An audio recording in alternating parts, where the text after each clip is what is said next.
네, 이번 코너는요, 대표 해외 주식들의 일관 성과를 나타낸 순위를 살펴보는 시간입니다. 뿐만 아니라 특징적인 등락을 보였던 종목들이 간밤에 대체 무슨 일이 있었는지 하나하나 짚어드릴 거고요. 설명을 맡은 저는 순위를 달리는 남자 순달람 한 종목입니다. 오늘도 그러면 S&P 500 기준 수익률 상위 5종목부터 보시고 가시겠습니다. 이 순위를 이렇게 쫙 보고 있으면은 전주 금요일 장은 좀 되게 심플하고 어떻게 보면 좀 솔직했던 장인 것 같아요. 1위와 2위는 하드디스크와 SSD로 유명한 스토리지 업체들이고요. 3위부터 보시면은 네로라 하는 크루즈 업체들입니다. 먼저 1위와 2위부터 훑어보겠습니다. 각각 시게이트와 웨스턴 디지털인데요. 각각 12%, 8%가량 크게 좀 상승을 했었는데요. 두 회사 전부 스토리지를 좋아하시는 분들이라면 잘 알만한 기업들인 것 같습니다. 하드디스크나 솔리드 스테이트 드라이브를 만드는 회사들인데요. 스토리지 분야라는 건데 두 회사 모두 최근에는 클라우드 스토리지라든가 이런 신사업적으로 역점을 두고 있습니다. 다만 웨스턴 디지털 같은 경우에는 일본 도시바와 함께 3D 랜드 공장을 함께 공유를 해서 생산도 같이 하고 있는 상황이고 개발 협력도 같이 하고 있는 거기 때문에 하이닉스라든가 삼성전자와 직접적인 경쟁 관계라고 보시면 됩니다. 두 회사 모두 시가총액은 한 25조 원 정도로 거의 엇비슷한 상황이고요.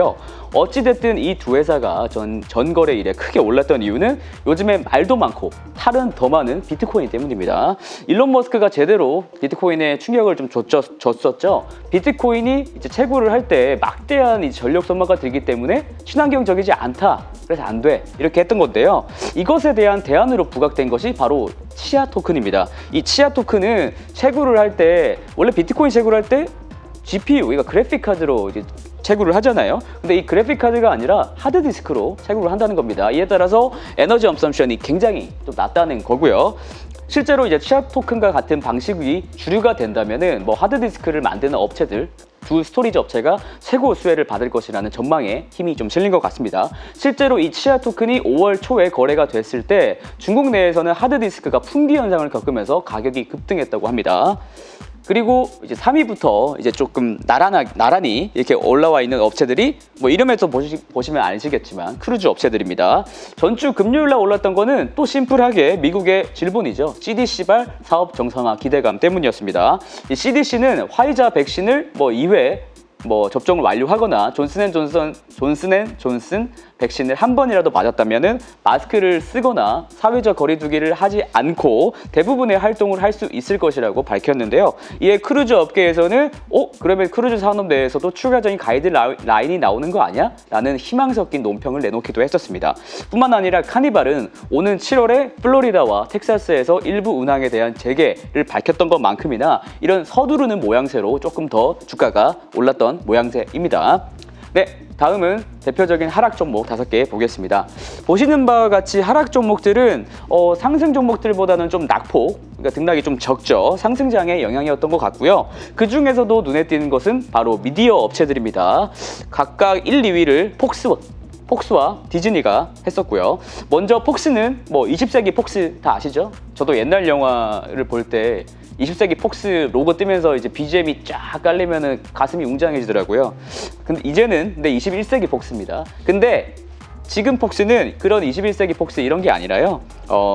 미국에서 폭스뉴스라든가 폭스 스포츠와 같은 종합 케이블 네트워크 사업자라고 보셔야 될 것 같습니다. 왜냐하면 디즈니가 2019년에 폭스의 엔터테인먼트 분야인 21세기 폭스를 대부분 인수했기 때문이고요. 뿐만 아니라 그 당시 폭스가 30%의 지분을 갖고 있던 다른 OTT, 훌루도 얘네들이 같이 흡수를 했었습니다. 그런데 지난주에 또 하나의 OTT 거대 사업자가 있죠. HBOMAX입니다. HBOMAX를 갖고 있는 AT&T가 미국의 미디어 사업자인 디스커버리, 그 자연 나오고 동물 나오고 하는 거 있죠. 그 디스커버리와 합병을 추진한다는 소식이 들렸었습니다. 이에 따라서 OTT 경쟁이 더욱더 심화될 것이라는 전망이 조금 힘을 얻었고요. 디즈니 입장에서도 디즈니 플러스의 가입자 증가세가 최근 좀 둔화된 상태에서 이러한 OTT 심화 경쟁은 당연히 반가운 일이 아닙니다. 이 점 유의 바랍니다. 네, 다음으로는 순달람의 히든 코너죠. 미래에셋 증권 고객님들께서 가장 궁금해하실 만한 종목들로 채워진 순위입니다. 한 주를 시작하는 오늘은 이제 5월 7일부터 13일까지 미래에셋 증권 전체 고객님들께서 선택하신 종목 10가지입니다. 순위들을 이렇게 조금 보시면요. 전주와 좀 꽤 많은 차이가 있었습니다. 세 가지 종목밖에 안 겹치더라고요. 테슬라가 그리고 전주에는 없었는데 1위로 단박에 조금 치고 올라왔고요. 아무래도 비트코인과 관련된 노이즈가 있었기 때문에 빅테크 중에서도 가장 언더퍼폼 했었거든요. 그래서 저가 매수세에 좀 가담하신 것 같고요. 또한 뭐 에브비라든가 뭐 다나허, 그다음에 신일광능, 노바백스, 에스티로 뭐 각각 개별적인 이슈들로 매수세에 가담하신 것 같습니다. 먼저 에브비를 말씀을 드리면 주가 상황이 굉장히 견조합니다. 하반기로 갈수록 기대되는 신약 파이프라인이 많기 때문인데요. 특히 6월 달에는 FDA로부터 동사의 류마티스 관절염 치료제 관련 추가 승인권이 일단 있고요. 그 다음에 뭐 2021년 4분기에는 노안 치료 물질 관련 뭐 사용 승인도 기대된다고 에브비는 밝히고 있습니다. 저는 노안이라고 하길래 좀 얼굴 젊어지는 그런 노안인 줄 알았는데 안구 관련된 노안 치료 물질이라고 합니다. 괜히 기분이 좀 좋았다가 좀 식었어요. 네, 마지막은 이제 11호 이제 턱걸이로 진입한 에스티로더에 대한 이야기인데요.